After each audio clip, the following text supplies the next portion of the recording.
یہ صرف عرض وطن پاکستان کی کہانی نہیں ہے، پورے 56-57 اسلامی ملک ہمدردی کے دو بول بولنے سے قبل بھی ان لفظوں کو تولتے ہیں کہ اس سے کسی کی ناراضگی تو نہیں ہوتی۔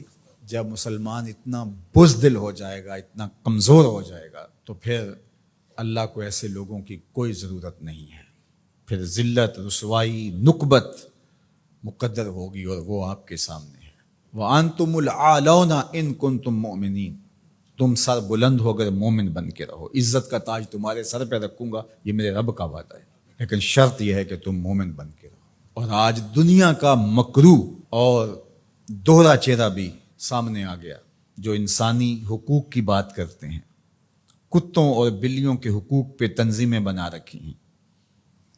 آج بلکتے بچے، یہ ایک تصویر دیکھی نہیں جاتی کہ ایک حاملہ عورت کٹ جاتی ہے تو اس کے پیٹ سے ادھورا بچہ ایک شخص ہاتھ میں اٹھائے ہوئے دہائی دے رہا ہے۔ ظلم ظلم ہے، بڑھتا ہے تو مٹ جاتا ہے، اور خون خون ہے، بہتا ہے تو جم جاتا ہے۔ کاش کہ آج ہمارے آیان سلطنت کچھ سوچیں کہ ہم نے اللہ کے حضور پیش ہونا ہے۔ اس وقت سب سے اہم کردار اگر کوئی شخص ادا کر سکتا ہے تو وہ سعودی ولی عہد محمد بن سلیمان ہے، کہ جس کی آواز پر پوری امت جمع ہو سکتی ہے۔ اس وقت کفر متحد ہے، اس وقت پورے یہودی دنیا کے اسرائیل میں جمع ہو رہے ہیں مسلمانوں کے خون کا تماشا دیکھنے کے لیے، اور 56-57 اسلامی ملک ان کو پرواہ ہی نہیں ہے۔ اس وقت کیا کیفیت ہوتی ہے جب ان کے بچے آواز دیتے ہیں، این انتم یا جنود المسلمین، اے مسلمانوں کے لشکروں کہاں ہو تم؟ کس طرح ان کو جواب دیں؟ ایک بیٹی نے آواز دی تھی، صرف ایک بیٹی نے، ناہید نام تھا اس کا، اور بدترین حکمران دنیا اسے مانتی حجاج بن یوسف کو۔ ایسے جمعے کا خطبہ دے رہا تھا تو محراب کے پیچھے سے آوازیں بلند ہوئیں، تو اس نے پوچھا کیا ہوا؟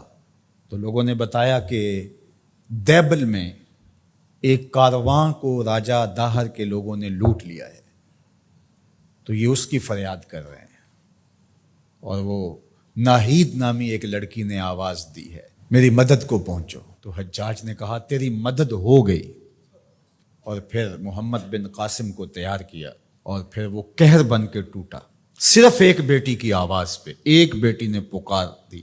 آج کتنی بیٹیاں ہیں، کتنے بچے ہیں، آج وہ نام لے لے کے آوازیں دے رہے ہیں، لیکن ہے کہ کسی کی زندگی کا لف و نشر غیر مرتب ہو، کسی کی نیند میں خلل آ جائے، کسی کے عیش و عشرت میں، کسی کے طرز زندگی میں فرق پڑ جائے۔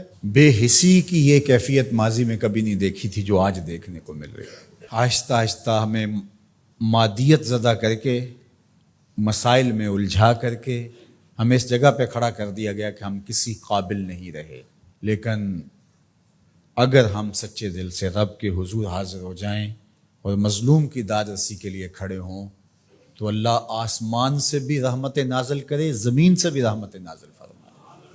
اللہ آسانیاں کرے اور فلسطینیوں کو کامل فتح یاب فرمائے، اور اللہ اس امت کو کھویا ہوا وقار دے، اور 56 اسلامی ممالک کو غیرت مند حکمران عطا فرمائے، اور اپنی خاص کرم نوازیاں اللہ میرے وطن اور تمام بلاد اسلامیہ کے شامل حال فرمائے۔